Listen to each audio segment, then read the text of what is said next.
গাজার উত্তর অঞ্চলের শহর বেইত লাহিয়া। এই শহরেই স্বামী সন্তান নিয়ে সুখের সংসার ছিল রাওয়া তাম্বুরার, কিন্তু দীর্ঘ 15 মাসের যুদ্ধ কেড়ে নিয়েছে তার সব স্বপ্ন।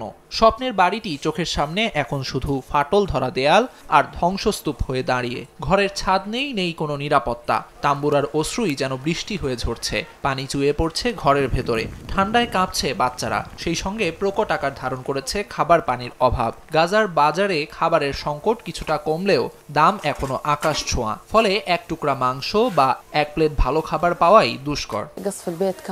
বিমান হামলা যখন আমাদের বাড়ির উপর আঘাত হানে তখন মনে হয়েছিল সব শেষ। আমরা তো সাধারণ মানুষ, কারো কোনো ক্ষতি করিনি, তবু আমাদের বাড়ি গুড়িয়ে দেয়া হলো। এক মুহূর্তের মধ্যে আমাদের সবকিছু শেষ হয়ে গেল।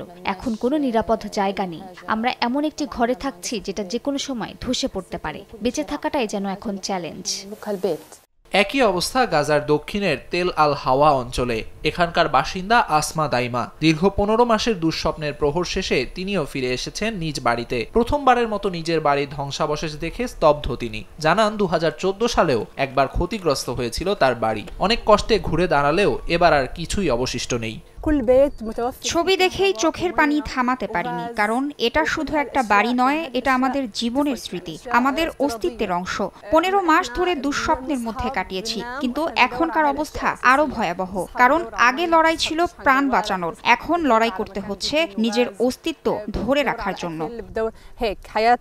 জাতিসংঘের হিসেবে যুদ্ধবিরতির পর গেল 1 মাসে গাজার উত্তরাঞ্চলে ফিরেছে 6 লাখের বেশি মানুষ।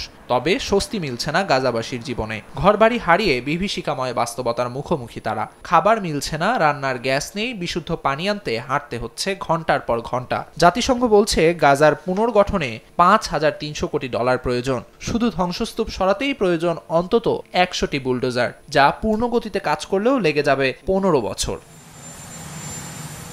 এদিকে মার্কিন প্রেসিডেন্ট ডোনাল্ড ট্রাম্প গাজার পুরো জনগোষ্ঠীকে সরিয়ে নতুন করে এই অঞ্চল পুনর্গঠনের প্রস্তাব দিলেও ফিলিস্তিনিরা এই প্রস্তাব প্রত্যাখ্যান করে বলছে তারা নিজেরাই গাজা পুনর্গঠন করতে চায়। অন্যদিকে মানবিক সহায়তা সংস্থাগুলো গাজার পরিস্থিতি সামাল দিতে নতুন করে কাজ শুরু করেছে। খাবার বিতরণের জন্য চালু হয়েছে কমিউনিটি কিচেন, বসানো হয়েছে নতুন পানির স্টেশন, বিতরণ করা হচ্ছে ত্রাণ সামগ্রী। আমিরুল ইসলাম আলিফ, সময় সংবাদ।